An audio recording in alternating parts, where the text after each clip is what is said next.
Hello everyone, good morning, welcome to our new vlog. કેમ છો બધા? આઈ હોપ બધા મજામાં જ હશો, એકદમ હેલ્ધી હશો.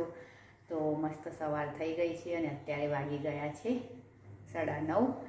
તો દૂધ નાસ્તો કરી લીધો, વાસણ ધોવાના બાકી છે અને રસોઈમાં રોટલી જ કરવાની બાકી છે. તો મગ અને ભાત બનાવ્યા છે, રોટલીનો આટો બાંધ્યો છે, અહીંયા મગ પણ થઈ ગયા છે અને અહીં મૂક્યા છે ભાત. રોટલીના ખાખરા કરે આટલા. તો વાસણ ધોવાના બાકી છે હજુ અને રોટલી કરવી છે.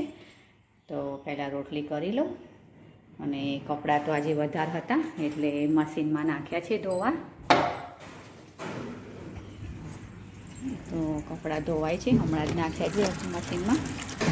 સામે કામ ચાલે છે એટલે અવાજ આવે છે બહુ. તો ચલો, હવે હજુ તો બહાર કચરો પણ વાળવાનું બાકી છે. તો ચલો ગાઈસ, જઈએ અંદર અને રોટલી કરવાની છે. તો રોટલી કરી લો અને પછી આગળ કરીએ કન્ટિન્યુ. હા તો ફ્રેન્ડ્સ, કપડાં ધોવાઈ ગયા છે. તો અહીંયા મૂક્યા છે કપડાં. તો ચલો ઉપર જઈ અને કપડાં સૂકવી આવું.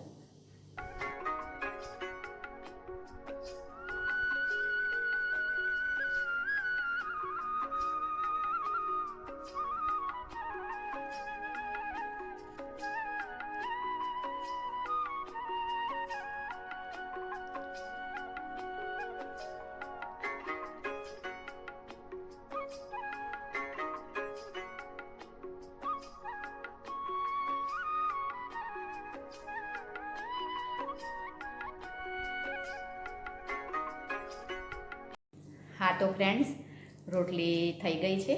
તો અહીંયા છે રોટલી, મગ લીધા છે ગોળ અને અહીંયા છે પાપડ. તો ચલો રોટલી લઈ લઈએ અને જમી દઈએ હવે. તો ગાઈસ, જમવાનું જમી લીધું, વાસણ ધોઈ અને સુકાઈ ગયા છે. તો આટલા વાસણ ગોઠવવાના છે, એ ગોઠવું છું હવે. અને આટલા વાસણ અહીંયા ધોઈને મૂક્યા છે. તો કોરા પડી જ ગયા છે પણ લૂછી કાઢું થોડા. તો પહેલાં આ વાસણ સુકાઈ ગયા છે એ ગોઠવી લઉં. તો ચલો આગળ કરતા જઈએ કામ. હા તો ફ્રેન્ડ્સ, આજે તો કપડાં મેં ઉપર જ સૂકવ્યા છે, પણ 2 જીન્સના પેન્ટ હતા એ મેં નીચે સૂકવ્યા છે. તો પેન્ટ સુકાઈ ગયા હોય તો લઈ લઈએ. તો જોઈ લઉં, પેન્ટ સુકાઈ ગયા હોય તો અંદર લઈ લઉં. હા તો ફ્રેન્ડ્સ, પેન્ટ સુકાઈ ગયા હતા તો લઈને આવી અંદર અને અહીંયા મૂકું છું સોફામાં. તો અહીંયા મૂક્યા છે. તો પછી વાળી લઈએ. અને ઉપર કપડાં સૂકવ્યા છે એ તો હું મોડાથી જ લાવીશ, એટલામાં સુકાઈ જશે કપડાં. તો ચલો હવે આગળનું કામ કરીએ. થોડું એડિટિંગનું કામ બાકી છે, એ પણ કરી લઉં. તો આગળ કરીએ કન્ટિન્યુ.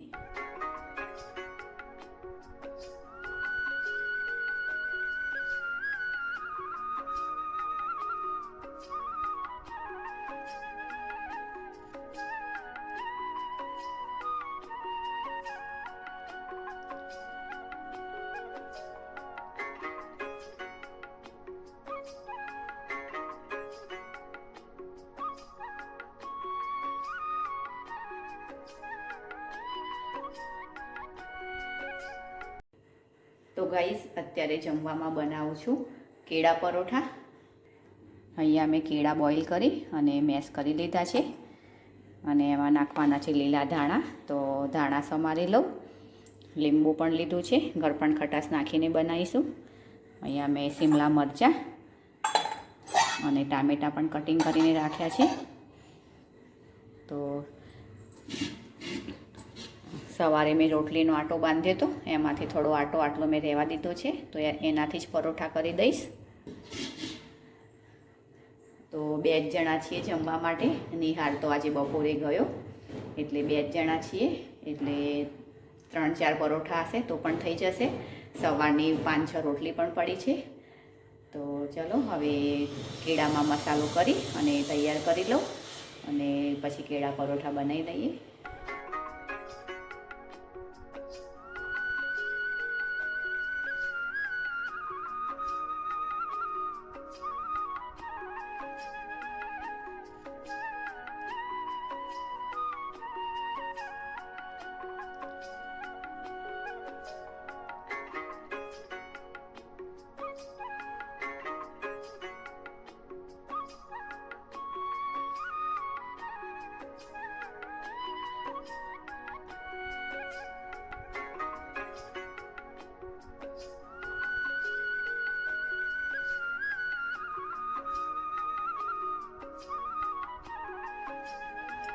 હા તો ફ્રેન્ડ્સ, કેળા પરાઠાનો મસાલો તૈયાર કરી લીધો છે. તો આલુ પરોઠા ખાઈ ખાઈને કંટાળી ગયા હોય તો એકવાર આ કેળા પરોઠા જરૂરથી ટ્રાય કરજો. બહુ જ મસ્ત લાગે છે કે કાચા કેળાના પરોઠા. તો દહીં સાથે, સોસ સાથે બહુ જ મસ્ત લાગે છે. તો ચલો હવે મસાલો રેડી કરી દીધો છે, તો પરાઠા બનાવી લઈએ.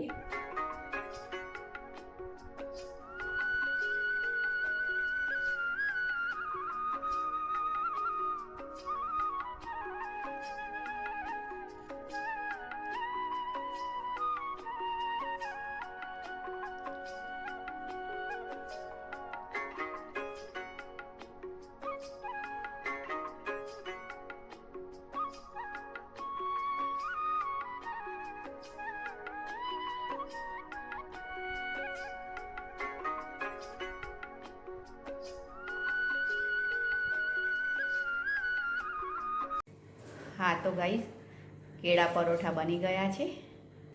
દહીં અને પરાઠા, તો ટોટલ 5 પરોઠા બનાવ્યા મેં. તો ચાલો જમી લઈએ હવે. તો ગાઈસ, હવે જમવાનું પૂરું થયું અને રૂમમાં આવી છું. હજુ તો વાસણ લૂછવાના બાકી છે. તો કાલે જવું છે મેરેજમાં હિંમતનગર. તો સવારે હું જઈશ. તો નિહાના પપ્પા નથી આવવાના, તેમના માટે હું થેપલા બનાવીને જઈશ. શાક બનાવવું હોય તો શાક પણ બનાવીશ, તો થેપલા અને ચા એમ ખાઈ લેશે. કાલે મેરેજમાં જઈશું એટલે મામાની અને માસીની એ બધી બહેનો મળશે. તો મજા આવશે બધાની સાથે. મારે કોઈ બેન નથી, તો હું એક જ છું અને 2 ભાઈ છે મારે. તો મારી માસીની અને મામાની છોકરીઓ છે એ બધા મને સગી બેન જેવું જ રાખે છે અને હું પણ એમને એવું જ રાખું છું. તો કાલે બધા મળશે એટલે બહુ મજા આવશે. તો આજનો વિડીયો આપણે અહીંયા જ એન્ડ કરીશું અને કાલે મળીશું કંઈ નવા કન્ટેન્ટ સાથે. લાઈક કરજો, શેર કરજો, સબસ્ક્રાઈબ કરજો. Okay friends, bye bye.